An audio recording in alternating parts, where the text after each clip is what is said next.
Bom Dia Região. Oferecimento Shopping Pátio Iporanga. Férias na Polinésia, aventura e diversão especialmente para você. Bom dia. O Bom Dia Região começa falando da explosão na Vale Fertilizantes, que provocou um vazamento em Cubatão. Solange Freitas, bom dia. Como é que está a situação agora? Oi, Tatiana. Bom dia para você, bom dia a todos. O trabalho de rescaldo terminou um pouco depois das 5 da manhã. A gente está bem em frente à empresa Vale Fertilizantes. A gente vê ainda tem algumas viaturas dos bombeiros. Eles se preparam para ir embora e apenas uma viatura vai ficar aqui durante todo o dia por segurança. Foram 6 horas para controlar o fogo e toda a madrugada de trabalho de rescaldo. Vamos ver a reportagem. Eram 3 da tarde quando uma cortina de fumaça apareceu no céu da Baixada Santista. A cor alaranjada podia ser vista de outras cidades, Santos, Praia Grande e São Vicente. A nuvem tóxica vinha de uma fábrica no polo industrial de Cubatão, a Vale Fertilizantes. Essas imagens, gravadas de dentro de uma empresa vizinha, são do momento em que funcionários são obrigados a abandonar a indústria. Isso aconteceu em todas as empresas próximas ao local do acidente. A rodovia Cônego Domênico Rangoni teve de ser bloqueada por quase 3 horas. Todos nós ouvimos a explosão e chega até fez tremores no chão, né? Teve telhados que caiu e tal. Foi uma coisa bem terrível mesmo assim na hora, no momento, né, da explosão. Começou um fogo assim, tipo um negócio de ácido. Aí depois houve a explosão logo em seguida. Aí começou essa fumaça amarela. Moradores da Mantiqueira, comunidade perto do local do acidente, também tiveram de deixar as casas por causa da fumaça. Eles ficaram abrigados na Escola Municipal João Ramalho.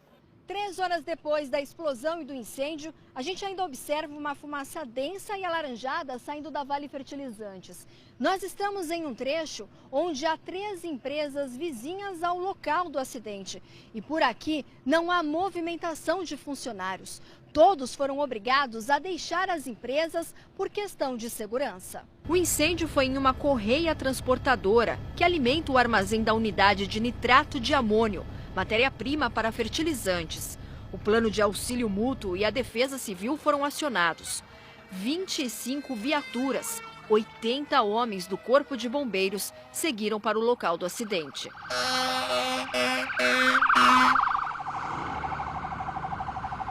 O material que está sendo queimado é nitrato de amônio, monofosfato de amônio e difosfato de amônio. Esses materiais em contato com a queima, eles provocam um gás asfixiante, tá? Então a gente não teve nenhuma vítima civil, nenhuma vítima da empresa, porém tivemos um bombeiro que se intoxicou um pouco. Foi a primeira viatura que chegou no local, então o bombeiro ficou um pouco intoxicado, foi socorrido, mas ele está consciente, orientado, sem maiores problemas. Esse consultor ambiental explica os perigos de inalar a fumaça tóxica. Dependendo da concentração, lógico, mas ela tende a atingir a vegetação, ela vai causar problema no trato respiratório superior das pessoas.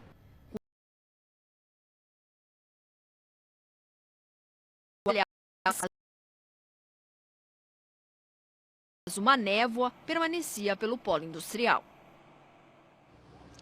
Eu conversei agora há pouco com a assessora de imprensa da Vale Fertilizantes. Ela informou que a empresa está avaliando, quais foram as causas do incêndio e disse que 10.000 toneladas de nitrato de amônio foram consumidas. Agora a gente atualiza as informações com a capitã do Corpo de Bombeiros, Cíntia Nardi. Muito bom dia. 10 do fogo, isso quer dizer que era muito grande. Sim, a grande de explosão, o contato material com as chamas gerava um gás asfixiante, então no início tinha bastante risco, mas agora já finalizou os trabalhos, não há mais nenhum risco para a população, nem para a empresa, já está tudo controlado. A área está isolada ainda, né, para a perícia. O Ministério Público até informou para a gente que vai investigar o que aconteceu, mas já está tudo liberado aqui. Os funcionários podem entrar, a comunidade da Mantiqueira que foi retirada, né, do bairro, já voltou para casa, não há nenhum risco. Não há nenhum risco, a população já pode voltar para suas casas, os funcionários também já podem vir para o trabalho, somente a região afetada mesmo, que ainda está isolada. 6 horas de combate a incêndio.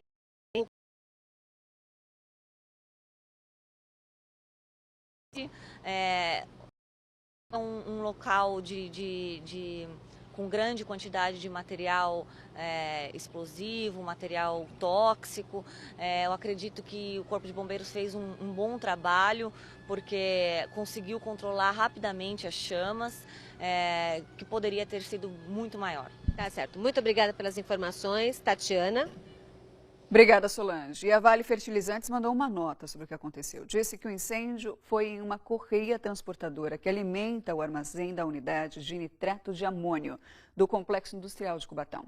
Afirmou que não medirá esforços para minimizar os efeitos do incidente para a população e as causas do incêndio estão sendo apuradas, bem como eventuais danos ambientais. E as consequências, da inalação desses gases pode provocar problemas para a gente? Por isso, vamos conversar agora com o médico pneumologista Alex Macedo para tirar dúvidas, né? Bom dia, doutor. Bom dia, Tatiana. O pessoal que estava lá no momento em nosso organismo ao inalar esse produto. O amônio, o nitrato de amônio, quando ele entra em combustão, com a chama, poderiam ficar asfixiadas, não conseguirem respirar. Existia um problema respiratório agudo e grave. Só que isso naquele momento inicial, e pessoas que estivessem muito próximas. Eu acho que isso foi extremamente minimizado com o plano de evacuação que foi realizado a contento, tanto que nós não temos vítimas iniciais mais graves no processo. E depois, porque a gente sabe que pode ficar alguma coisa no ar, o pessoal está preocupado, voltando para casa, aquela área que foi evacuada, tem algum risco ainda? As pessoas que inalaram a fumaça, que estiveram mais próximas, elas têm que ficar atentas a sintomas de falta de ar, dificuldade de respirar, aperto no peito, queimação na hora de respirar, procurar o serviço médico.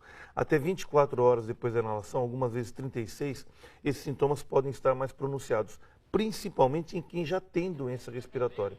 Pacientes com asma, bronquite, enfisema, que são situações já crônicas, a inalação desse produto potencializa a piora do problema. E é só problema respiratório? Pode ter algum problema na pele, por exemplo? Na pele, na fase aguda. Quando entra em contato com o gás na fase aguda, podem ter algumas lesões de pele, alguns exantemas.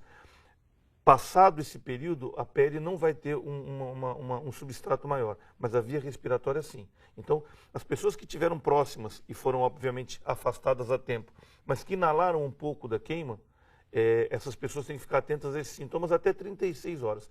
Nós já estamos aí com 12, indo para 24 horas da exposição. Então, a tendência é que isso não vá acontecer, mas qualquer pessoa que esteve nessa região e sinta dificuldade para respirar, procure um serviço médico.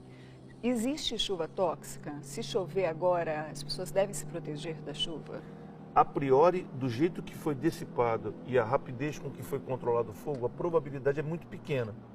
A chuva tóxica pode acontecer para vegetação ou para mananciais, mas pelo tempo, nós não termos tido chuva nesse período até agora, e pela rapidez que foi controlado o problema, eu não acredito em chuva tóxica nesse momento, não. Em relação às pessoas das outras cidades, o problema foi em Cubatão, mas a gente viu que a nuvem ela foi para Guarujá, chegou um pouco também na cidade de Santos. Essas pessoas também devem redobrar a atenção? Hoje não é mais necessário. Foi necessário no momento inicial, mas ela se dissipou rapidamente na atmosfera. Nós tínhamos uma amplitude, a quantidade de nuvens não era uma quantidade tão grande, então, como a gente pode ver na imagem, ela se dissipou com uma certa rapidez para a atmosfera. A tendência é que nós não tenhamos mais problemas em relação a isso. E é bom, por exemplo, beber muita água, fazer alguma coisa específica?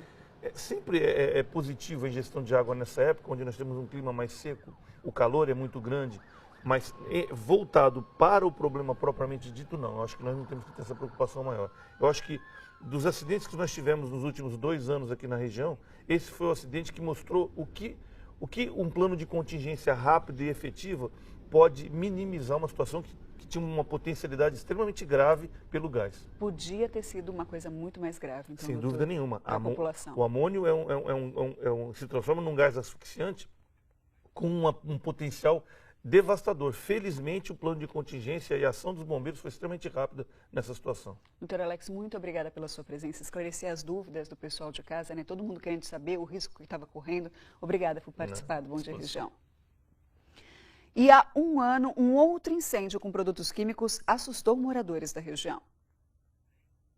Em 14 de janeiro do ano passado, um incêndio no terminal da Local Frio, em Vicente de Carvalho, atingiu mais de 60 contêineres e lançou no ar gases prejudiciais à saúde. Foram 37 horas até o incêndio ser totalmente controlado. 37 horas de transtornos para moradores e trabalhadores daquela região. A entrada e a saída de navios do Porto de Santos chegou a ser interrompida por algumas horas. A fumaça se espalhou por 3 cidades, Santos, São Vicente e Cubatão. O cheiro forte de cloro provocou uma corrida em busca de máscaras de proteção. Mais de 200 pessoas procuraram atendimento em hospitais da região. Uma mulher de 68 anos que morava perto do terminal passou mal, foi internada e acabou morrendo. O laudo indicou como causa da morte insuficiência respiratória aguda, pneumonite química e inalação de fuligem e gases tóxicos. E depois do intervalo a gente muda um pouco de assunto e você vai ver as dicas de programas para o final de semana. Já já. Minha cidade tem que estar no mar, do outro lado do verde da serra. Minha cidade tem arte e cultura, tem esporte, lazer e aventura. Abre os braços pra quem quer chegar, tem histórias pra gente contar. Minha cidade é vibrante, crescendo, sendo Praia Grande. Praia Grande, 50 anos. Viver aqui é bom demais. Crescendo, sendo Praia Grande. Saca só, a Mega Glass é o lugar certo para o envidraçamento de sacadas e coberturas de vidro. Com 6 anos de garantia, atendimento personalizado, mão de obra exclusiva e projetos especiais. Agende uma visita. Mega Glass, porque bom mesmo é ter uma boa sacada. Mega venda de seminovos Chevrolet Absoluta. As maiores facilidades para você sair de seminovo. Revisado e com uma parcela que cabe no seu bolso. Entrada em até 10 vezes sem juros. Saldo em até 60 meses para pagar. Agile 2011, 22.990 ou 469 mensais. Prisma 2013, 33.940 ou 659 mensais. Classic 2012, 18.990 ou 388 mensais. Absoluta, 3226